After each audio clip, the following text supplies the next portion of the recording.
I think for me, some of the big world trends, you know, when you think about where we are politically, socially, we're in a period of incredibly decreasing trust globally.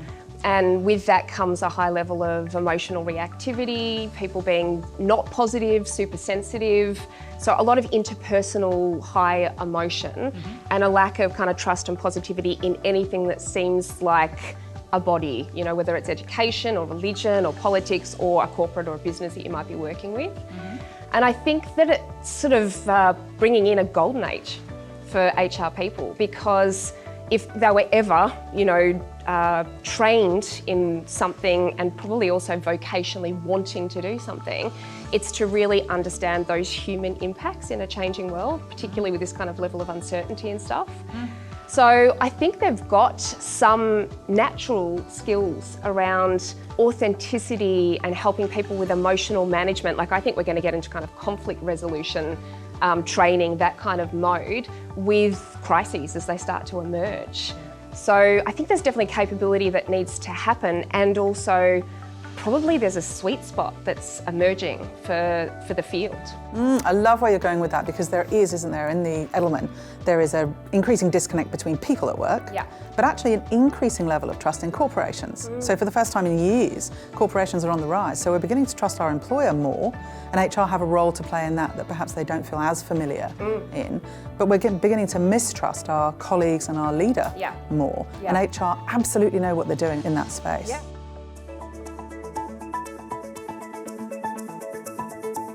The bit that I find really, really interesting is when you do values work with people, how many people go, I don't really know my values. That's all right, I was one of them. You know, and they do shift. And I think it's worth kind of checking in with them. But there's also this disconnect between values and value. And a lot of people couldn't say, this is what I'm ace at. That's right. You know, this is why I'm amazing. Yeah. And that's not just in the context of looking for another job, it's actually in the context of walking into a room and feeling like you belong there. That's right. Feeling like you've got something to contribute, something to offer. Yeah. And that people should listen. A lot of us feel a little bit apologetic the first time we walk into a boardroom or an executive roundtable. And I think knowing why you're there takes a lot of that away. So I think that links into what you're talking about. Knowing who you are and why you're there. And you know, the second part of our model is connecting with meaning and purpose. And the whole world is on a bit of a quest for meaning now. Everyone is showing up wanting to understand the difference they make, what's the contribution I'm making in the world. And that is about knowing our strengths. It is about knowing our values and feeling like we're showing up in line with them, that we're really clear on the value that we can add, so that, you know, if you want to stop burnout, that's actually the first oxygen mask to put on, is reconnecting with who you are, and then also figuring out, where can I get more meaning in what I'm doing? How can I find more fulfillment in the work so that the work doesn't feel meaningless, the stress doesn't feel meaningless, it feels like high performance, which is what it should be and can be. Yes, because we all know exactly the difference between busy doing boring stuff and busy doing exciting stuff. I know which busy I'd rather be. And we all get kind of stuck in the admin. The busyness of busy. And poor HR, more stuck in the admin than anyone, because we really haven't invested in HR systems and processes in quite some time. Not HR for HR. So we get stuck doing the routine, and we get lost, or we lose sight of why we're here, what fun we're looking to have. And it might not be a lifelong sense of purpose. That's right, you know, exactly. Ta-da, here to save the world. But there could certainly be a mission. You know, by the end of this year, I want to feel like this. I want to have impacted that. I want to have changed this one executive's mind completely. Whatever it is, kind of stick it on the mantelpiece and check in with it. It does give you more drive.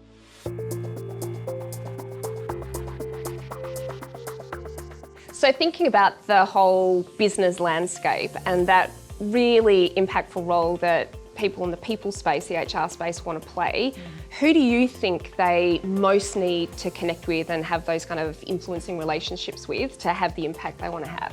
That is so key, actually, this sense of allyship, and that you don't do anything alone anymore. It really does take a village. Historically, HR's best buddy was a lawyer, right? The IR legal team, the procurement team, the compliance team. A lot of HR training was kind of just compliance for many, many years. And I think we're really seeing a massive material shift to something a lot more strategic, a lot more data oriented, and a lot more proof of impact. So for me, if I was going to kind of wrap my best friends around me as a head of HR, CFO, me and them, best buddies. Chief Marketing Officer. You learn so much from marketing about how to engage effectively and how to measure sentiment and insight. Absolutely. We don't need to reinvent the wheel in HR. Marketing already know. They're light years ahead. Probably the third group would be technology. You know, again, it might not necessarily be our natural home, tech, but everything we do relies on it. So we want to make sure the tech team are as passionate about delivering people experiences as we are, because we're going to rely on them to do it.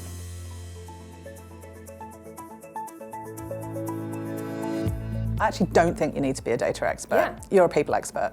If you can partner with and ally yourself with data experts, like in the finance team or the tech team or the digital team, then great, bring it in. But you're absolutely right. I think it's less about knowing how to manipulate data, and it becomes much more about knowing how to ask questions. Because if you know the right questions to ask, someone else can extract the data for you. That's right. So I don't think you have to know it all.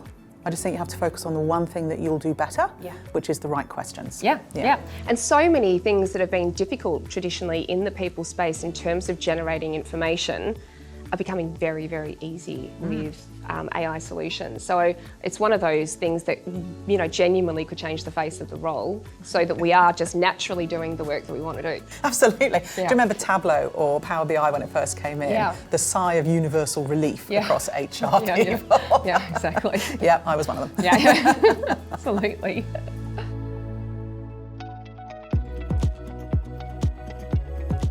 So I love the idea of everybody broadening their definition of team. You know, our work is all about connection, and what we naturally do as humans is we define team as the people closest to us. So if I work with you and know you really well, then you're my people, and if you're not, then you're over there, and it's very us and them. And we see that happening between functions, we see that happening between teams, but we definitely see it happening at that entire business level, which creates silos, stops performance, stops communication, stops engagement, and, you know, cross-pollination. Well, it's interesting because Agile is doing a good job of that where you're in organisations that are truly engaging Agile.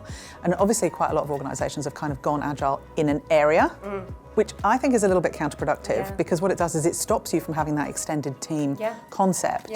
And I think one of the things that we didn't learn, thanks to lockdown, was that out of sight is not out of mind. And I think we are still struggling with that. A lot of people returning back to the office simply to be visible again, which feels like the wrong reason. Like presenteeism is back on the rise. Because we felt compelled to be seen on screen so that we could be seen to be present and doing our jobs. And now that hasn't gone away. So whilst we have more flexibility, you know, we also have these bleeding work hours. We don't have boundaries to keep things balanced between work and home at all anymore. Yes, how interesting. So there's tension between, if I can't see you, you're not one of my people, and yet I'm going to call you 24/7 when you are one of my people. Yeah, absolutely. You almost think, maybe I don't want to be one of your people. But interestingly then, the role of HR, which is this peripheral team person, I see it work very effectively when we embed an HR partner into an executive team, and they just become de facto part of the team. Yeah, I think these are old ideas that are still kind of hanging on Very by much their fingernails. around, And I think you mentioned it before, actually, there's the business, like it's separate, and there's that HR have to be more commercial, as though they're not thinking about the business. Almost this idea that I'm for the people in the business, but not for performance.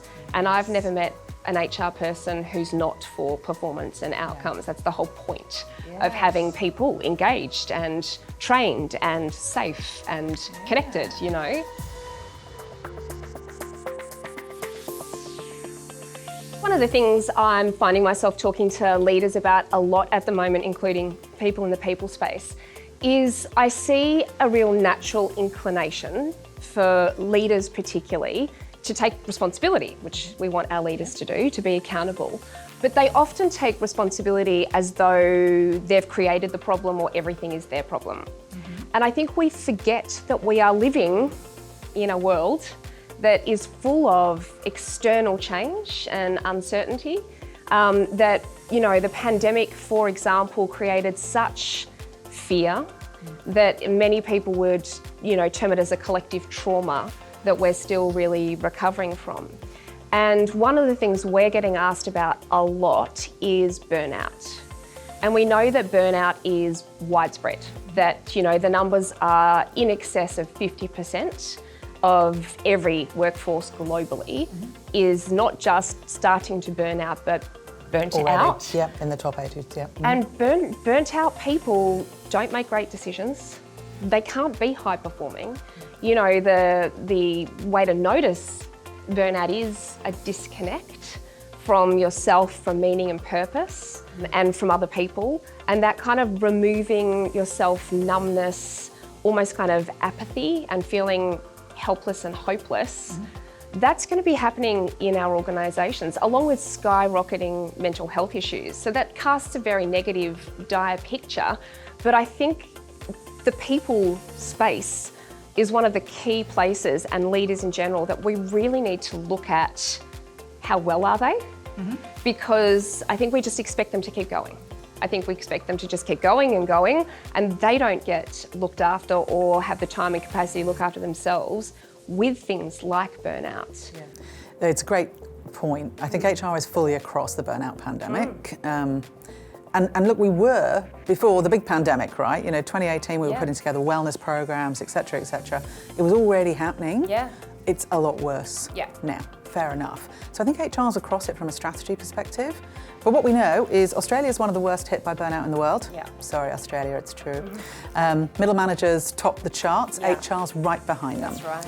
So we're not looking after ourselves in HR, we're not actually fitting our own mask first. That's right. Which is a real worry for me, because we can't lead it if we're not actually role modelling it. That's right. So there's a problem there. One of the biggest problems, though, is the differentiation in expectation. You know, we can say, and I hear it a lot, I do a lot of work with executive teams who complain that their people aren't being accountable enough. I think just these conflicting messages that we're getting about whether we can set boundaries, because people go, set some boundaries, and then we trample over them as the leader, and we're all guilty of it. We're guilty of doing it and guilty of accepting it. And I think that's one of the first places we've really got to kind of stop and say, well, seriously, how serious are we? Because we're not really empowering people. Empowerment's been a real buzzword.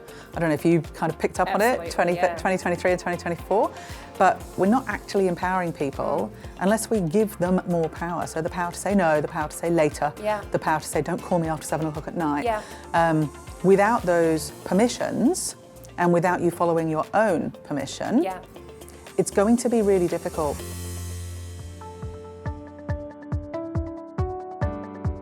When I talked about power, they were so uncomfortable with the idea of power. And yet they've all got incredible power, because they are influencing key decisions in the business way more than anyone wants to admit they are.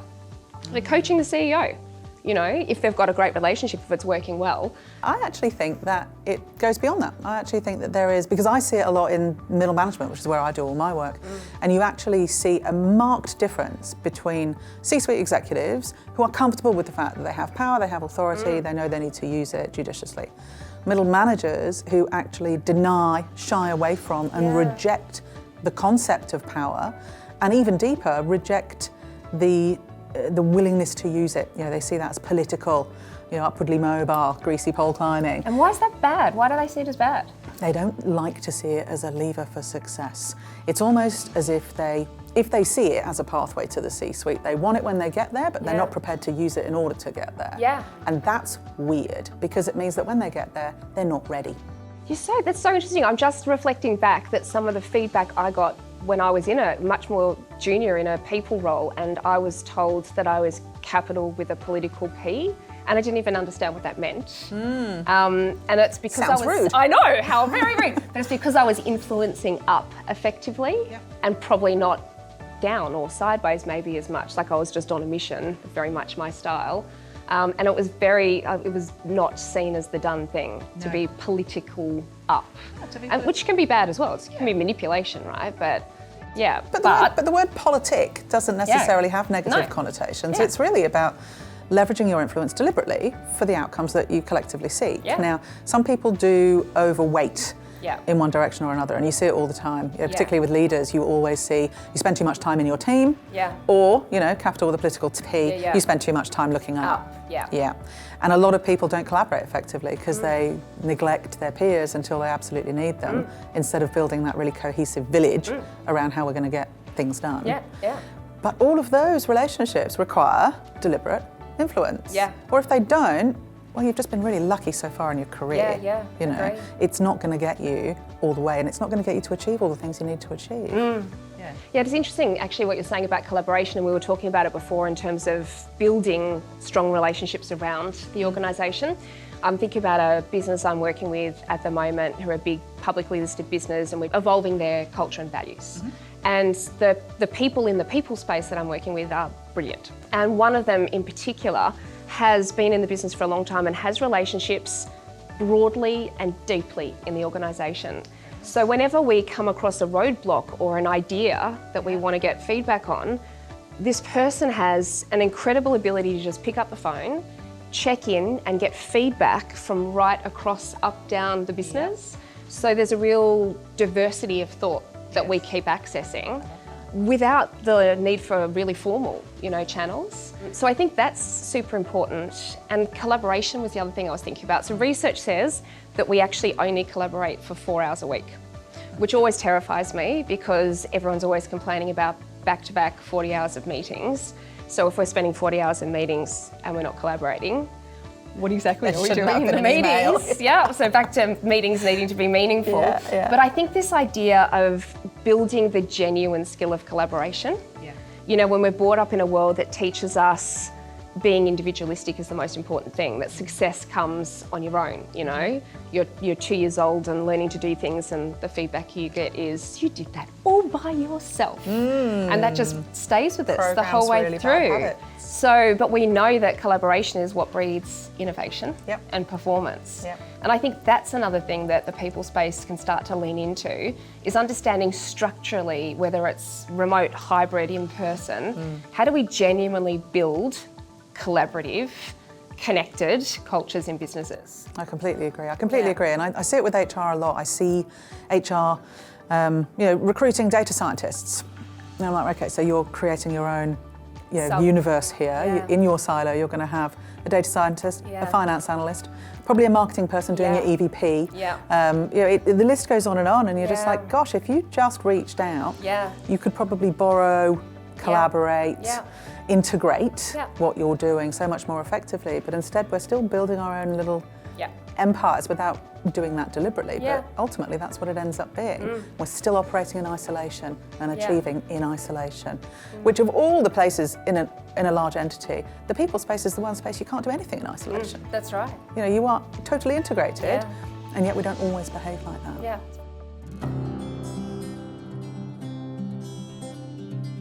It's worth finishing, I think, on how far we've come.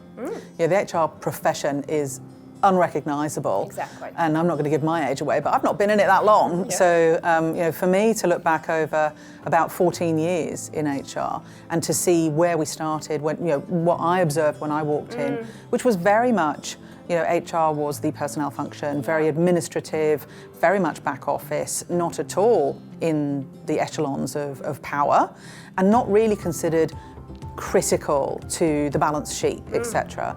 To now be where we are, I think people have got to just stop and smell the roses for a moment, because it's been colossal. And I've worked with HR managers who have said to me, I feel really old school. I've got all these old school know-how and methodologies, and I'm no good with data and I'm no good with tech. And we've sort of sat down and said, all right, well, what are you good at? I'm really, really good at connecting with people and building relationships. And I think there's a real lost art there. So if you are feeling a little bit old school, but good at relationships, I think that's one superpower to keep working on. And I think if you are feeling like you don't have the skills, borrow them, collaborate with them, bring them in to your mob, to your village. Don't worry about owning them or learning them. I think you've got too much on your plate already. I think we're doing great.